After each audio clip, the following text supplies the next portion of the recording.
में सेंधमारी कर आत्मनिर्भर हो रहे शिवराज सिंधिया पर घटेगी निर्भरता।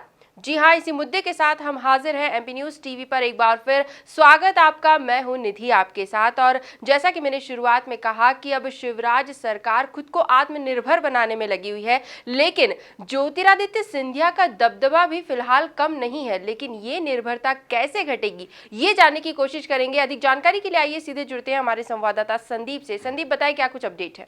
बिल्कुल, देखिए निधि की मध्य प्रदेश में भारतीय जनता पार्टी ने ज्योतिरादित्य सिंधिया के दम पर मध्य प्रदेश में कमलनाथ सरकार को गिरा दिया है और भारतीय जनता पार्टी की चौथी बार सरकार बनाने में तो कामयाब हो गई। और जिसका असर ये रहा कि मध्य प्रदेश में शिवराज सरकार में ज्योतिरादित्य सिंधिया का दबदबा काफ़ी नज़र आ रहा है। अगर बात की जाए तो फिलहाल 41 यानी कि 41% जो है ज्योतिरादित्य सिंधिया का शिवराज सरकार में दबदबा है, यानी कि आधी सरकार सिंधिया के कब्जे में है। क्योंकि जिस तरीके से 22 जो है सिंधिया के समर्थन में विधायक कांग्रेस छोड़कर बीजेपी में शामिल हुए हैं, करीब उनके जो है 14 पूर्व विधायकों को शिवराज सरकार में मंत्री बनाया गया है। तो जिस तरीके से देखा जाए तो यहाँ पर सिंधिया का दबदबा शिवराज सरकार में काफ़ी नज़र आ रहा है। लेकिन जिस तरीके से पिछले कुछ दिनों की बात करें तो 12 दिन के अंदर जिस तरीके से कांग्रेस के 3 विधायक एक के बाद एक इस्तीफा देकर भारतीय जनता पार्टी में शामिल हुए हैं, तो जिस तरीके से ये कांग्रेस विधायकों की बीजेपी दौड़ देखने को मिल रही है, तो कहीं ना कहीं ये नज़र आ रहा है कि शिवराज सिंह चौहान ने आत्मनिर्भर बनने की दिशा में कदम बढ़ा लिए हैं। शिवराज सिंह चौहान खुद की सरकार को आत्मनिर्भर बनाना चाहते हैं और जिस तरीके से कांग्रेस के तमाम विधायक लगातार भारतीय जनता पार्टी में शामिल हुए हैं। कल की अगर बात करें तो मंधाता से विधायक जो है नारायण पटेल, वो जो है भारतीय जनता पार्टी में शामिल हो गए। इससे पहले सावित्री देवी जो है नेपानगर से, वो इससे पहले बड़ा मल्हारा से प्रद्युमन लोधी, ये 3 विधायक शामिल हो गए। बिल्कुल, ये सिलसिला लगातार जारी है और फिलहाल भारतीय जनता पार्टी का ये दावा है निधि कि कुछ और विधायक कांग्रेस के ऐसे पाइपलाइन में हैं जो कि भारतीय जनता पार्टी में शामिल होंगे कांग्रेस से इस्तीफा देकर।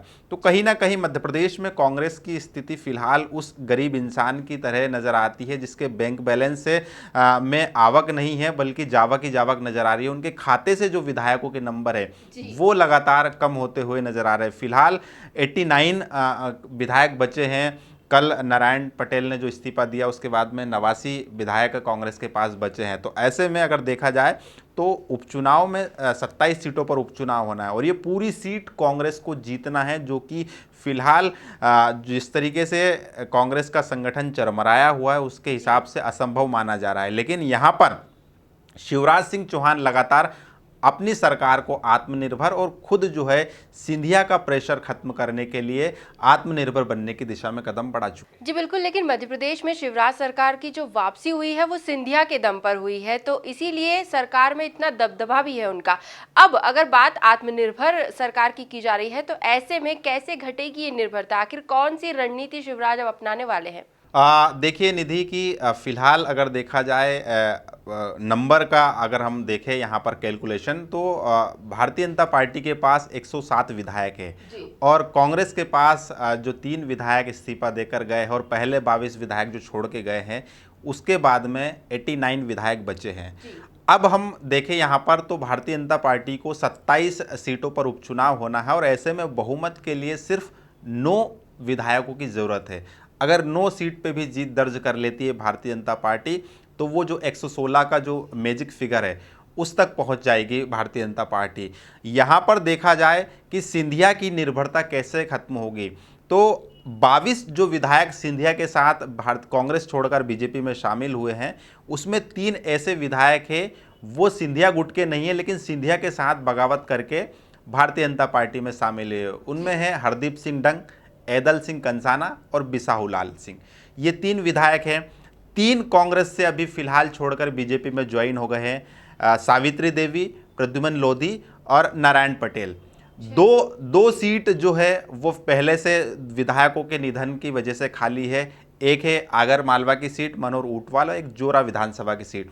8 सीट बची है जहां पर भारतीय जनता पार्टी जो है की कोशिश होगी कि ये जो 8 सीट है उन्हें किसी भी तरीके से जीत कर लाया जाए। दूसरी ये भी रणनीति है कि अभी भारतीय जनता पार्टी ये चाहेगी कि कुछ और कांग्रेस के विधायक जो है पार्टी को छोड़कर भारतीय जनता पार्टी में शामिल हो जाएं। ठीक है, अब हम बात करें बसपा और सपा और निर्दलीय विधायकों का, तो फिलहाल देखें तो निर्दलीय विधायक जो बालाघाट से हैं, जो जायसवाल हैं, उनको प्रदीप जायसवाल है, उनको खनिज निगम का अध्यक्ष बना दिया है और कैबिनेट मंत्री का दर्जा भी दे दिया है। तो उन्हें यहाँ पर साध लिया है शिवराज सिंह चौहान ने।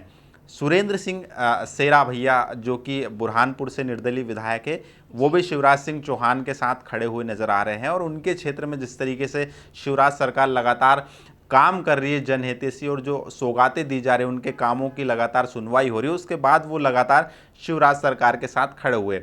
अब बात करें हम बसपा, सपा और निर्दलीय जो विधायक है उनकी, तो बसपा और सपा का भी जो समर्थन है वो भी भारतीय जनता पार्टी के साथ है। तो कहीं ना कहीं इसी तरीके से देखा जाए तो ज्योतिरादित्य सिंधिया का जो दबदबा होगा वो कम होगा, क्योंकि 8 सीट पर ऐसी है जहां पर सिंधिया समर्थक चुनाव नहीं लड़ रहे हैं, तो वहां पर उपचुनाव होगा। और भारतीय जनता पार्टी और मुख्यमंत्री शिवराज सिंह चौहान की पूरी कोशिश होगी कि इन सीटों को जीता जाए, निर्दलीय और बसपा सपा विधायकों का समर्थन लिया जाए और ज्योतिरादित्य सिंधिया का जो निर्भरता है उसको कम किया जाए। हालांकि सिंधिया का जो अभी देखें तो शिवराज सिंह की सरकार में पूरा दबदबा कायम नज़र आ रहा है।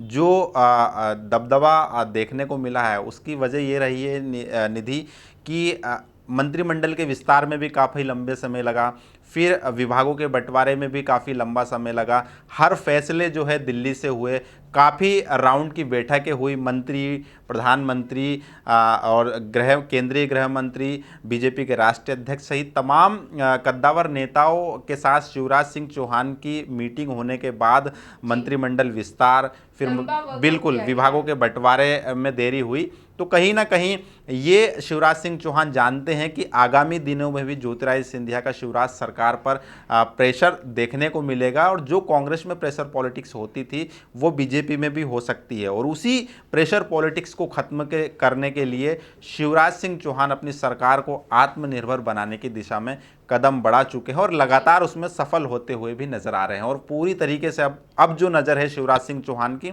वो उपचुनाव पर है कि कब उपचुनाव हो और कब वो जो है उन 9 से 10 विधायकों को जिताएं और अपनी सरकार को आत्मनिर्भर बनाएं। जी बिल्कुल, तो कुल मिलाकर हम देख सकते हैं कि मध्य प्रदेश जो फिलहाल उपचुनाव के मुहाने पर खड़ा हुआ है, यहाँ पर जो भाजपा है या यूं कहे शिवराज पूरा हिसाब किताब लेकर बैठे हुए हैं और पूरी कोशिश की जा रही है कि शिवराज सरकार एक आत्मनिर्भर सरकार बन जाए, सिंधिया पर निर्भर ना होना पड़े उन्हें। और ऐसे में ये जो रणनीति बनाई गई है ये कहाँ तक सफल हो पाती है और उपचुनाव में किस तरह के नतीजे सामने आते हैं ये देखना भी काफी दिलचस्प होगा। फिलहाल संदीप जी बहुत बहुत शुक्रिया इन तमाम जानकारियों के लिए। एमपी न्यूज पर अन्य खबरें लगातार जारी है, आप बने रहिए हमारे साथ, देखते रहिए एमपी न्यूज। धन्यवाद। एमपी की नब्ज, एमपी का हाल, मध्य प्रदेश की हर खबर एमपी न्यूज टीवी के साथ। लगातार खबरों के लिए सब्सक्राइब करें हमारा YouTube channel MP news TV. Latest updates के लिए बेल आइकन दबाना जरा भी न भूलें।